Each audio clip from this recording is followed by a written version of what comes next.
Alrighty, we are back for day 9. No, day 10. Sorry, day 10.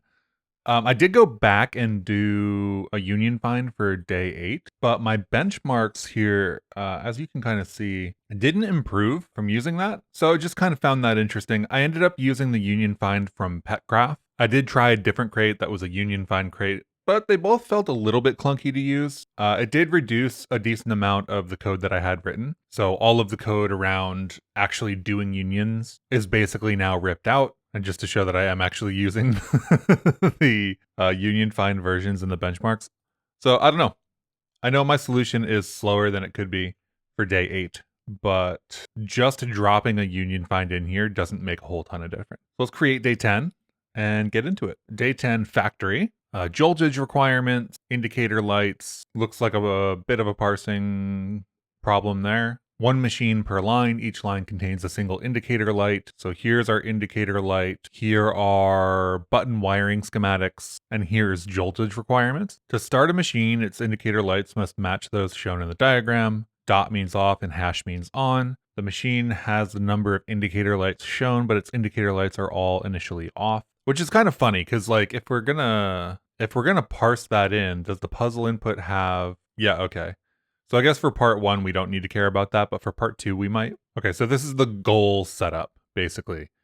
This has 4 lights, and the goal of these, or the target, is to have off, on, off. So we can toggle the state of indicator lights by pushing any of the buttons. Each button lists which indicator lights it toggles, where 0 is first, 1 means second, and so on. When you push a button, they toggle. You have to push an integer number of times, and you can't push it negative. 0, 3, 4 means each time the first, fourth, and fifth, because we're 0 indexed here. If the indicator lights were, let's see, 1, 2, 3, 6 lights here, then first and fourth and fifth. None of the machines are running. The joltage requirements are irrelevant for now and can be safely ignored. You can push each button as many times as you like. However, to save on time, you will need to determine the fewest total presses required to correctly configure all indicator lights for all machines. There are a few ways to correctly configure the first machine. Fewest button presses required is 2. Okay, so fewest presses required to correctly configure it is 2. Fewest button presses required to correctly configure the indicator lights on all the machines is 2 plus 3 plus 2 equals 7.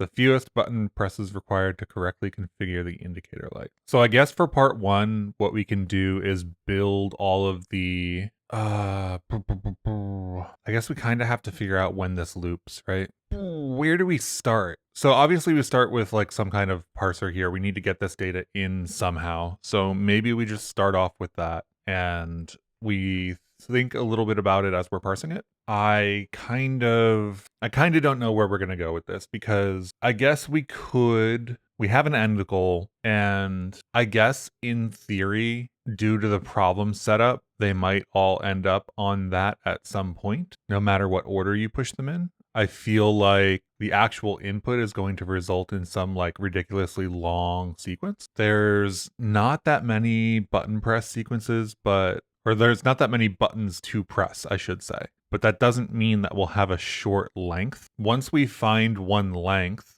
we can cull anything that is longer than that length. So is this going to be a dynamic programming memoization problem, where we just do the depth first search and branches of these things are going to be memoized somehow? I don't know yet.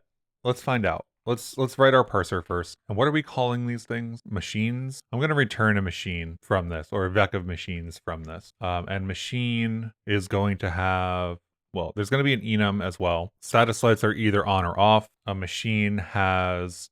I guess this can also be... My guess is this can also be represented as bits. So if we have 4 bits, do we translate these into actual numbers instead? Is this a problem we can use some bitwise operations on? Right? This feels a little bit like we could like bitwise and or kind of thing. It's always a toggle. So I do know one crate, or actually there's a bunch of bitvec or bit array or bit set kinds of crates that exist. We could manage obviously a set of booleans and a vec. but I do think it'll be a little bit more interesting to do something a little bit more sophisticated. And if we're actually going to address bits, something like this is a better fit.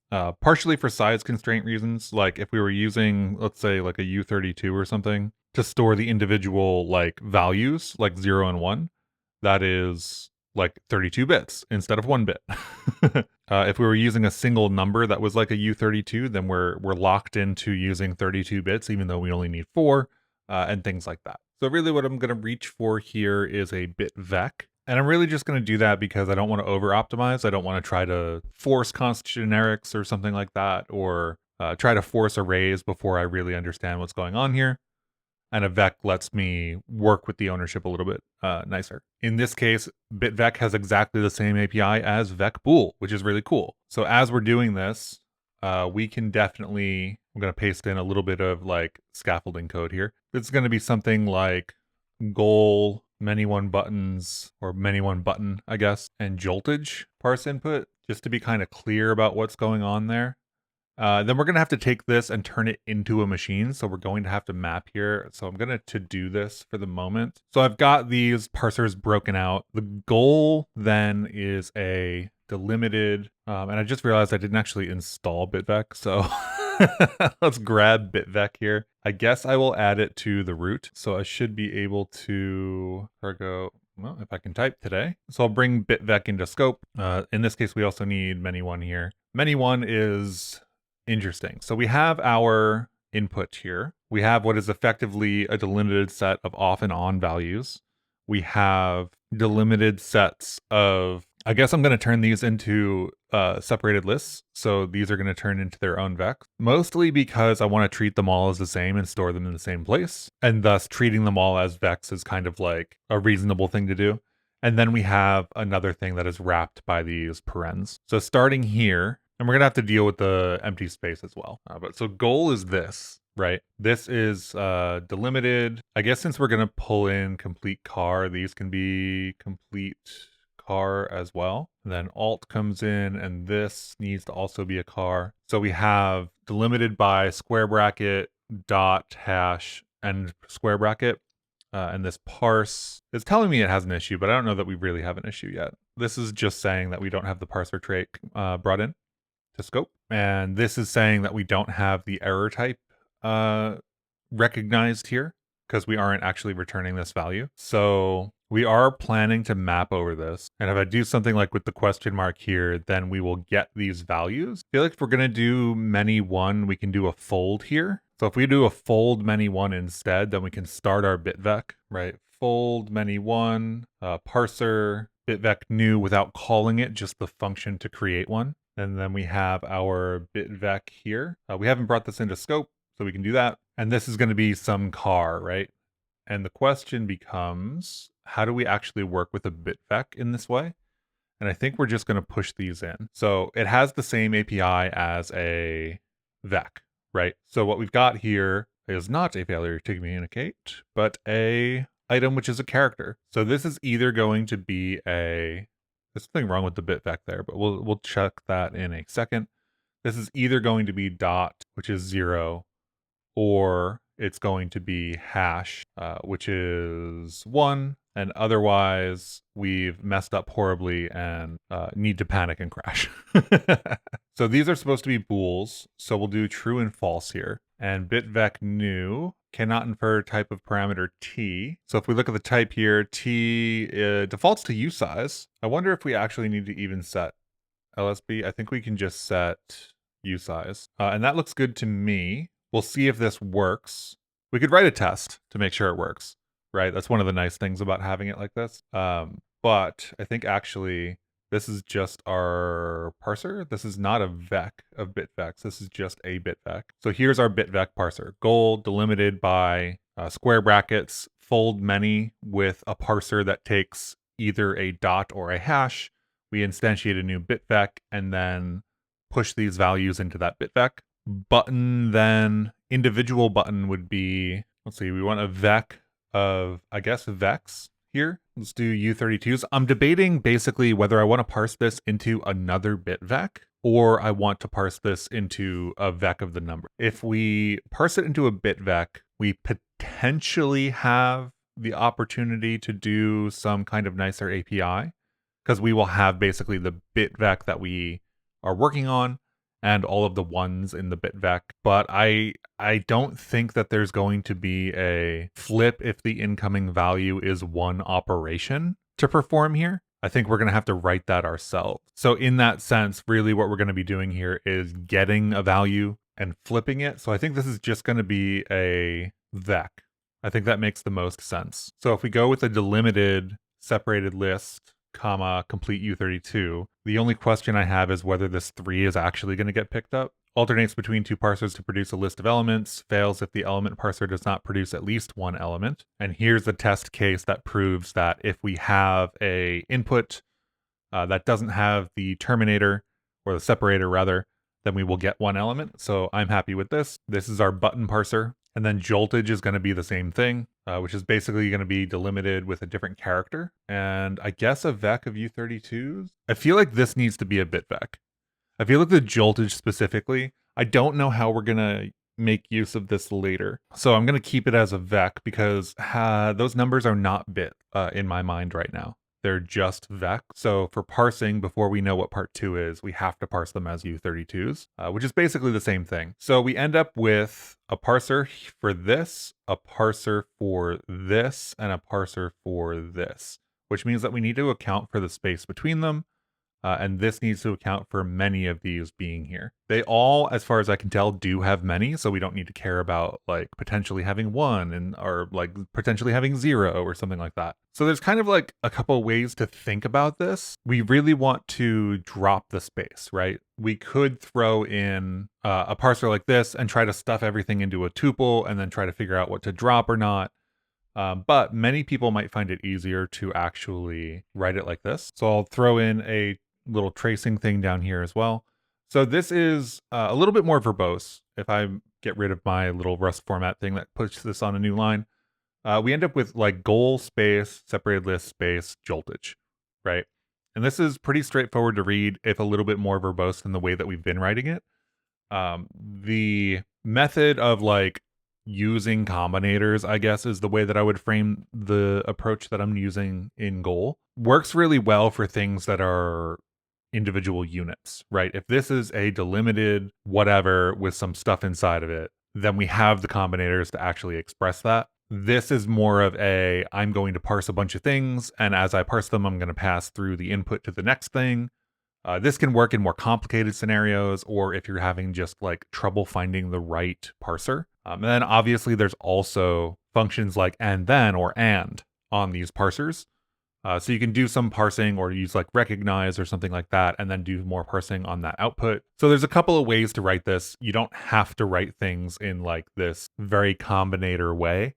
If you don't feel comfortable doing that, you can write it out like this, which I think more beginners tend to be able to read a little bit more, even if it is a little bit more verbose in the sense of like you are kind of manually passing this input through all these parsers. So we aren't actually even using this yet. Let me throw this in here.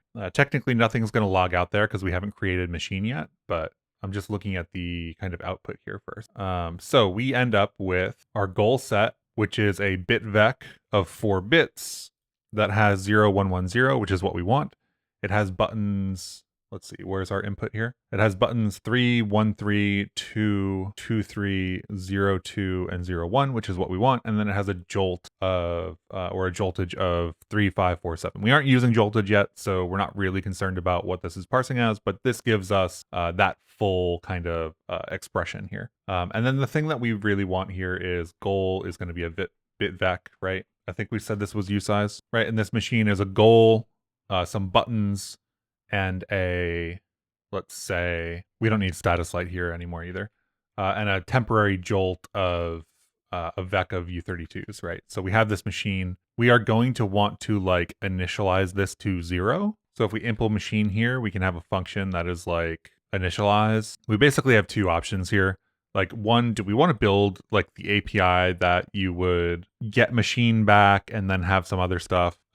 We could say state here, right? State is just another bitvec, and it's an empty bitvec that is the same size as this. So we could put this on ourselves to create this in the right way. Or we could write an initialize function that takes the goal and then initializes a bit set from that. Sorry, we're using bitvec, and I'm using bitset and bitvec interchangeably here. So we end up with, if we do it manually like this, machine, like a bunch of stuff. This is going to be goal, and this is going to be like bitvec new.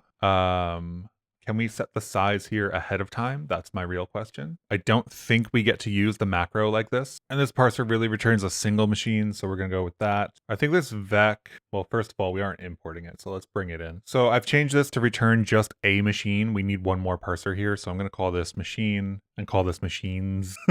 And this is just a separated list one line ending machines, and our return type is a vec of machines here. So if we parse the input, we should get a compile error because I messed up my stuff here. I'm going to derive debug on machine so that we can print it out like this. And theoretically, this should give us, let's skip the input in our log here. And you can see that we have 3 machines here.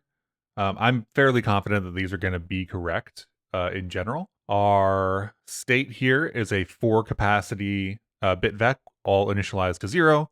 Our goal is 0, 1, 1, 0, which is correct. We already checked the rest of the machines, so I'm pretty happy with that. This is 1, 2, 3, 4, 5, 6. 1, 2, 3, 4, 5. No, that's just the head. Sorry. It's 5 bits, which is what we want. And the last one is 1, 2, 3, 4, 5, 6. The last one is 6 bits. So we've got 6 bits. All the bits in the state are initialized to 0. All the bits in the goal are set to their regular, like, expected numbers. We haven't lost anything here. And so we're like ready to go here. We have all our machines. They're all initialized. Interesting note here that functions and variables are effectively in different, like, namespace scopes. So it can be a little bit confusing if you use the same names for things, but you are totally allowed to do something like this, where you are using a function here and having a variable here that are named the same thing. So the question becomes, how do we actually get what we need out of this? So the question here is, how do we write our search algorithm? We basically have like a series of bitvecs effectively. So we're looking for the fewest button presses. This feels like it implies to me that a breadth first search might be good. I think that the memoization approach feels like it's going to be relevant for speed, but I don't know if it's actually required for part 1. So thinking back to past problems that we've done this year, there are a couple of things that come to mind. Also from past years, cycles comes to mind, but I'm hoping we don't have to deal with that. The process of figuring out where a particular bitvec is and the count on that bitvec is somewhat interesting, right? There are, for a bitvec that has like 2 items, right? This can be in 4 states. It can be 0, 0, 0, 1, 1, 0, 1, 1. Theoretically, if we had a button press that only pressed the second slot, right? It only pressed the right-hand side, and we were looking for 1, 1, and we started at 0, 0, we would never make it. I don't know if there's any cycles here that, or any like situations here that will never make it. I don't know how the problem is actually set up. The sizes of our bitvecs are like 1, 2, 3, 4, 5, 6, 7, 8. Like 8-ish seems to be the max. 1, 2, 3, 4. I think there's a 10 here, so maybe 10 is the max. So realistically, if we land on a certain configuration, that configuration can only proceed in certain ways. So this really feels a little bit like dynamic programming. I know that in the past, using LRU caches has been relevant. The idea of memoization here would be if we have a function that performs this operation and it has the bitvec as one input and the bits that we're going to operate on as the other input, then that is always going to return the same value. Thus, if we memoize that input to output in some sort of cache, then that can greatly speed up doing searches like the one that I think are about to do. And we have a function that's like push button, which taking a state takes a set of buttons and flips the values. It occurs to me while I'm writing this that I might want these to be use sizes for the buttons because we're going to use them as indices most often. So I'm just going to change these types to use sizes, I think. So if we're operating on this, then we definitely need it to exist. So we're going to expect bit to exist, which gives us a bitref. So if we set that to mutable, we should end up with a push button function that then is also memoized. So we can now just push all of the buttons.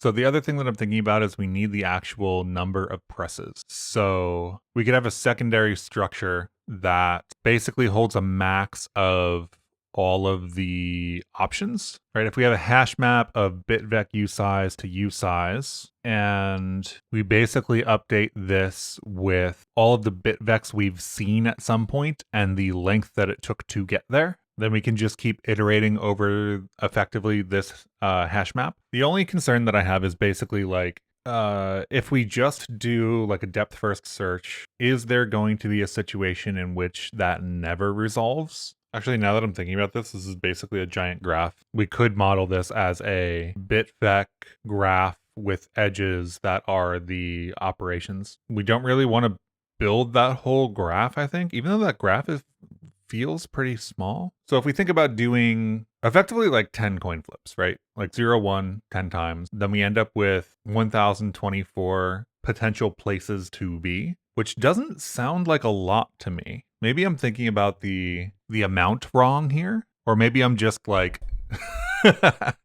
thinking about this in a way that is actually part 2. And I should just move forward with the simpler approach first. But a hash map with 1,000 values doesn't sound unmanageable to me. And each iteration would just take whatever was in that position and move it forward potentially. I guess it's if any of them hit if we do breadth first, it's if any of them hit, right? So it's really like for machine and machines, we're only ever going to be keeping, I guess we by nature keep the count if we're doing breadth first, right? So really, this is a hash set, and for machine and machines, why does this have a problem? Oh, because I left a piece of syntax off. So it's basically like, if we ever get to the goal in any of these iterations, then we're done. So for machine and machine, for, I guess, loop, we're going to end up cloning this a bunch, I think, but is that okay? I think we're going to want this set, right? So if we insert state, then we end up with a set with just the starting state. For state and set, we want to keep a count here. So let mute I equals whatever.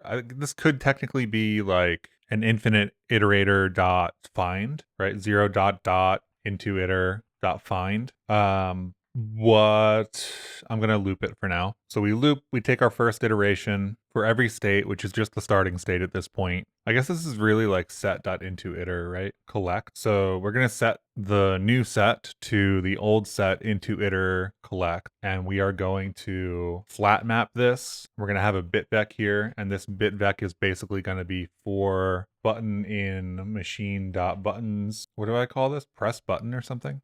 I don't really know that we needed to memoize this now that I'm thinking about it, but we already did, so such is the way. I'm cloning this button because that's the way I wrote the function earlier. I don't really think we need to, but we do kind of need to clone this bitvec every time. May outlived borrowed value state because of the closure, throw a move on it, get an infinite loop, click on the wrong link. I've never wanted to click on a link from my terminal. I don't know why any terminal supports that. And then it's kind of like if set contains goal, break, and this is expected unit found integer because this is returning. I don't really need to break with the value. I just thought it was going to be fun. So after this loop, we should have a value, and hopefully our program stops and we end up with 232, which is great. I think that's what we need, right? We need 232, 232. So this is really like machines.iter.map machine. What is it? Sum that we needed to do. Usize, and this needs to be the return value. So machines iter map, I'm just going to call this sum, and I test this and it runs and we get the fact that I didn't set up the test correctly. Is that what's going on here? Correct. So this test should pass now, and if we run part 1, hopefully this doesn't run 30 years and also gives us the correct answer. And we got a gold star, huzzah! I don't want to look at part 2 right now. Oh, I don't want to look at part 2 right now. Okay, let's bench part 1. This is clearly milliseconds at least. So I'm running 50 milliseconds mean right now. At least we're getting the right result, and we got it on like the first attempt, which is solid. The parsing was fun. I think that there's probably better ways to write this to reduce some allocation. The way that I wrote this is not necessarily all that interesting. See, if I save this and I bench this without the memo eyes, we end up with a faster running algorithm. So we're not taking advantage of memo eyes at all. We didn't really do any dynamic programming like I thought we were going to do. So we're not going to use memo eyes here. The loops and whatnot. This can be a slice and not like a vec clone. This bit would need to be dereferenced if so. This button here is a reference, right? So theoretically we do that and we end up with 14 milliseconds compared to 17 for using the reference here. We do need to clone these bitvecs. I don't think we can get away from that. I think we might be able to make these bitvecs smaller. I don't think we need a U64 of a bitvec here, right? We have a max of 10 values. So wherever we do bitvec here, I do think we can swap this out for a smaller, actually U8. We have at least 10 bits, right? Anyway, I'll finish replacing this for a second and then go back and change it because I think we have 10 bits in the real input. And this is interpreting from that. So that would be a U8. And thus this is now a problem. Mismatched type. We need to set that to a U8. Now we bench this with a U8 and we end up with a couple milliseconds savings. So is it really worth it to try to cut down the amount of storage? I don't think so. If we were really trying to do something here, maybe. We're still getting the right answer, which I feel like is surprising to me, actually. 2, 3, 4, 5, 6, 7. 8. We definitely have bitvecs of 10. So I'm going to pull a little check here and do cargo run here. And I think we're understoring the bits. Oh, this is the run. Never mind. Hang on. Let me do the test. There we go. So in this case, I do believe that we would end up with 2 U8s to store our data, right? The state for the empty bitvec is 16, or the capacity is 16, which makes sense if we have 2 U8s. The goal is set up to be a capacity of 64. Is that because I didn't change the goal parser? No, I did. It is interesting that that has a capacity of 64. I think there's something a little bit going on here with the storage that I probably need to read into. If we have a bitvec that uses a backing storage of U8s and we have 10 bits, then we need 2 U8s to store that, which bitvec kind of abstracts for us, which is nice. This one says it has a capacity of 64, which makes me feel like something's a little bit off there. When we parse the goal, we do set this up as a bitvec of U8. So allocation capacity measured in bits counts how many bits the bitvec can store before it must perform a reallocation to require more memory. It's interesting that that's at 64, and I'm not entirely sure why. I would expect it to be at 2. No, sorry, not 2, 16. I'm curious as to what happens if we bump this up to account for the full storage. This is still 64, and this is still 16. And this bumps up to 128 if we use a U32, and this goes to U32. 32 bits, which is just really interesting. I think there's something going on here that I'm not quite grasping on why this capacity bumps up. Because if we initialize it with all zeros, then we end up with 10 bits and a capacity of whatever the storage was that fits 10 bits for us. And here we have a capacity of 128, which makes me feel like this fold is behaving weirdly in the sense that we keep pushing in, and for some reason, when it reallocates, it overshoots the reallocation. So we can set it up with capacity, but that prevents us from, let's see, with capacity U32, right? If we run it with capacity, well, that's with capacity 32. And then we look at this. Now it's 32. So I think that is what's happening. I think because we're using this in a fold and we're not using this in like a collect, for example, that when we push into this bitvec, we are forcing the reallocation higher than it otherwise needs to be, which is just really interesting. So I think a U16 is good enough for us to pass all of our tests and not have to reallocate.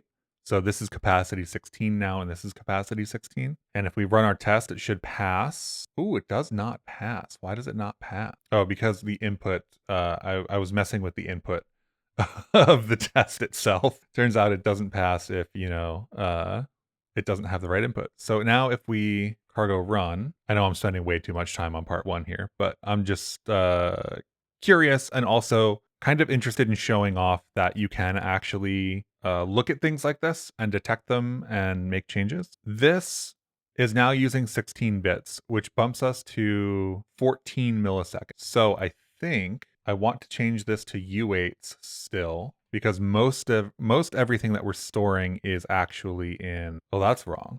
Microseconds, 500 microseconds. What did I mess up there? This can't possibly be passing the test. It's passing the test. Hang on.